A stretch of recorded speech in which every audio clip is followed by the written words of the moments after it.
Hey everyone, welcome to another Skulkcraft Studio quick Q&A. This time we're going to answer a taxidermy question about what kind of pins do we use when we're working on the mounts. I believe the actual question was something along the lines of what is our favorite pin or what is the best pin to use. And there is no, for us, one best or right pin. So we have a few different examples here to share with you today, and you can get any of these or even better versions of a couple of these through Matuska Taxidermy, which is the catalog page we currently have open. Full disclosure, a couple of these came from the supply company we used to use, but we have since switched to Matuska for pretty much everything unless they don't have it. Their customer service, shipping rates, quality of products, everything is just so far above the other supply companies we were using that we decided to switch. So when we're showing you items, we're mostly going to show you stuff that we're using that they have. So the first or most common, I guess I would say, pen that we use that people would be familiar with are these little size 1 insect pens. They're really small. So we can get one out of here for you. They're really small. They work good for insects, of course, but they also work really good for pinning delicate areas, eyes, tear duct areas, where you don't really want a hole to be visible, but you want to pin that down so that it dries correctly. So there's size 1 insect pins.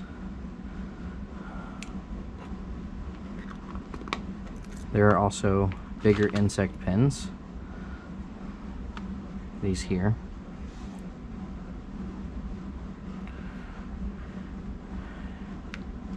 Probably our next commonly used ones for us are small T-pins.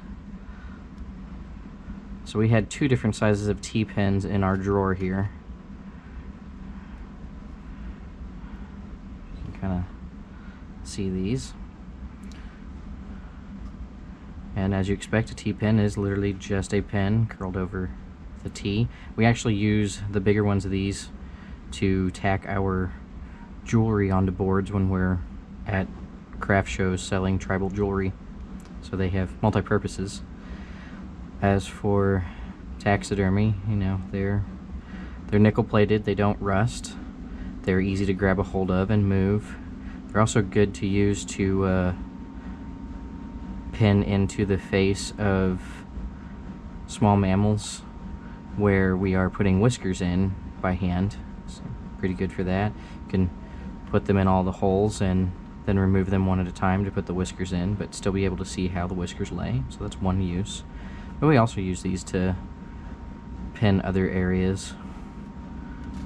I have a tendency to shove them in leg creases on some of the bigger animals to hold stuff down on commercial mounts.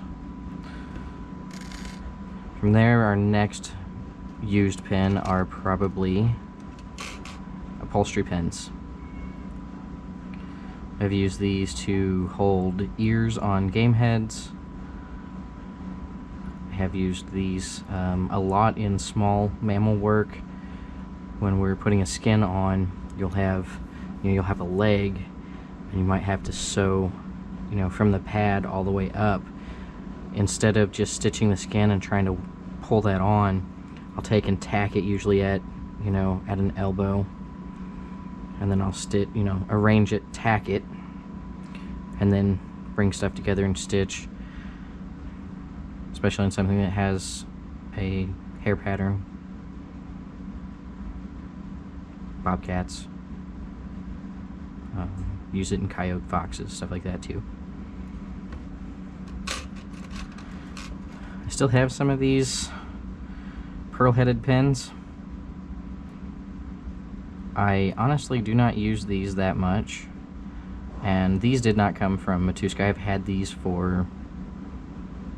exact pins for about 12 years, and they are stainless steel. They're not supposed to rust. There's rust on these.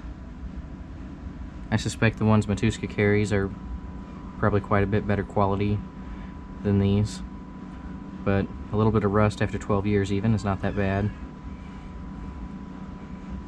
Do still use these sometimes for pinning squirrel ears, so they dry in the right place while I move clay work, you know, at the base, like earbuds and things. I'll use them, but we don't really use much clay in something small like squirrel ears, so they don't get used that much, but they're nice to have.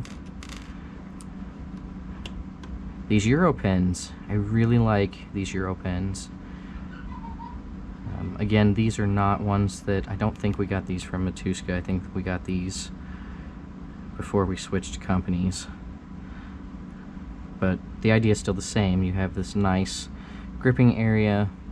They come in different lengths. This is obviously a shorter length with a shorter pen length with a longer handle length. As you can see here, you can get everything from 0.50 by 50 millimeter all the way up to 1 by 130 millimeter, and you can see in their pictures here, shows exactly what these are good for. Pinning in faces, pinning in fins.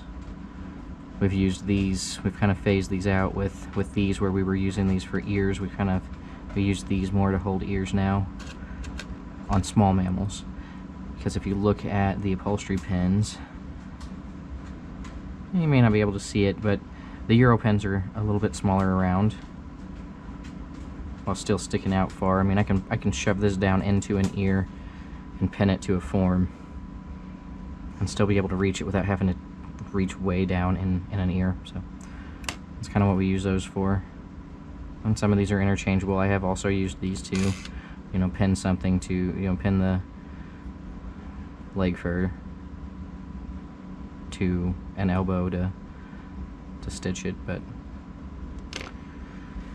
there you have it. That's the pins we mostly use. One distinction, these insect pins are usually small. I think these are technically bank pens. Looks like Matuska sells these as bank pens. We may have got these from them as well. It's been a while since we've ordered from anybody else, so it's possible. But anyway, there you have it. If you have any more questions, let us know. If this helped you in some way, you know, give us a like and share. It helps us out too. If there's something else you would like to know about, something you'd like to see, keep those questions coming. We like doing the little videos on those. It's kind of nice. Wish we'd have had that way back when we started, so thanks again. See you next time.